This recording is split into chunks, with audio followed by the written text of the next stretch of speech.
Happy holidays, everybody. Today we're going to be taking a look at some rare and nostalgic Christmas books.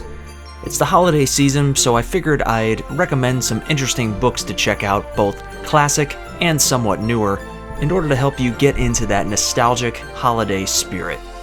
Now, if you're going to talk about classics for the holiday season, you probably have to start with Charles Dickens' classic, A Christmas Carol. The version I have here I got back in elementary school in the early 2000s, and is a special edition with all sorts of background on the story, the author, and has a lot of insight into the meanings and influences of the story. It's by a company called Enriched Classics, and as you can see from the inside here, my teacher at the time gave me an F on a book test for highlighting certain portions of the book to help me memorize them. Getting an F for highlighting and studying the material was definitely a first for me. Son of a bitch. Now we have A Charlie Brown Christmas. Obviously this book is self-explanatory, but it's based around the Charlie Brown Peanuts cartoons. This one is also from 1988 and is pretty much a straight book version of the Christmas cartoon special. Charlie Brown Christmas is a perfect book or cartoon to watch to get you into the holiday spirit, and I'd highly recommend it.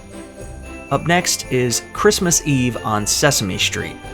This is a book I always loved to read through growing up, as I was a big Sesame Street fan.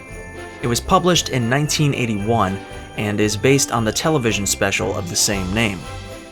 It's got some really beautiful illustrations done by John Matthew, and it really is a big nostalgia trip for anyone who grew up loving the Sesame Street characters and the TV show. Now, I don't think it gets more classic than The Night Before Christmas, but here I have this weird version of Twas the Night Before Christmas featuring a Coca-Cola Santa tribute. Now, if you grew up in the 90s especially, I'm sure you've seen some of those Coca-Cola Christmas commercials from back in the day. Coke really went all the way with their Santa and soda combo, and this is a book all about paying tribute to the Santa on Coke. Now, in all fairness, this book has some pretty gorgeous artwork in it, but for the love of God, tell me Santa Claus in this book does not look like an absolute psychopathic serial killer here. I mean, he's got this devilish expression on his face throughout the entire book. Tell me this picture doesn't scream, "Have you checked the children?" All due respect to all involved, but let's face it, the Santa on Coke is suspicious. So we go from that version of a classic to a legit classic version of a classic with this 1975 version of The Night Before Christmas. The illustrations and the artwork in this book are absolutely stunning, and this was the ultimate version of this story for me. I remember reading this version on Christmas Eve with my family growing up, and looking back through it never fails to fill me with some holiday nostalgia. And it's even still pretty widely available at most bookstores today, if you can find any bookstores actually still around where you live. Next up is a weird and rare one called The Christmas Rat. This one I bought at a book fair because I was honestly running out of time and just wanted to grab something to buy. I honestly have never read it, but apparently it's about a boy teaming up with an exterminator to hunt down and kill a rat that's been causing all kinds of havoc throughout an apartment building. That's definitely not what I expected it to be about, but it honestly sounds kind of interesting, sort of like a weird version of the movie Mouse Hunt. The next book here is part of the kids' book series Magic Treehouse, and it's called Christmas in Camelot. Now, this is another book that my mom randomly picked up at one of my school's book fairs, as they would typically have the book fair going on at the same time as back to school night. It's by Mary Pope Osborne, and is another one I have not read, but it's about two kids who get sent to mythical Camelot and go on an adventure to save it. Even though I haven't read this one either, I've always really loved the presentation of it. It's got a really great cover art, and the hardcover packaging just looks really nice.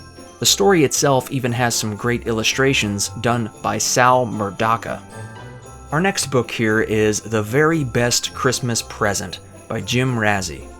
This is a pretty old one I've had for a long time now, and it was first published in 1988.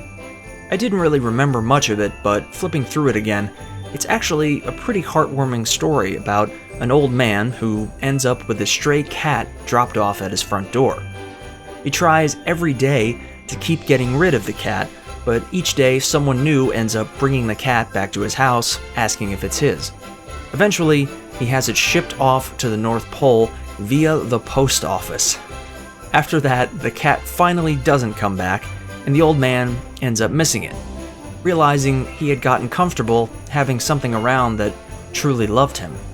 In the end, Santa Claus shows up at his front door, asking if it's his cat. But this time, the old man finally replies that it is in fact his cat, and keeps him. It's a really sweet story that I think any kid who loves animals would get a kick out of. The next book here is a bit of a weird one, and you may only be familiar with it if you've ever been involved in the world of professional wrestling. It's Mick Foley's Christmas Chaos, with illustrations by wrestling announcer Jerry the King Lawler.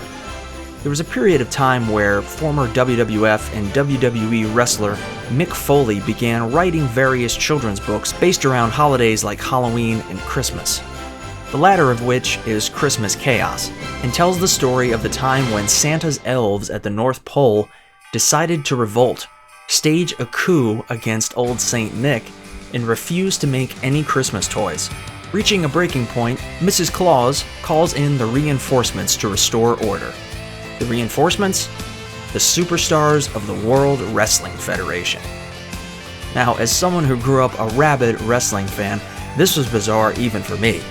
Of course, I had to have it at the time it first came out because of how weird it is, but to be honest, it's actually a pretty fun and wild book, and has some really awesome artwork by Jerry Lawler, who is an incredibly talented and gifted artist.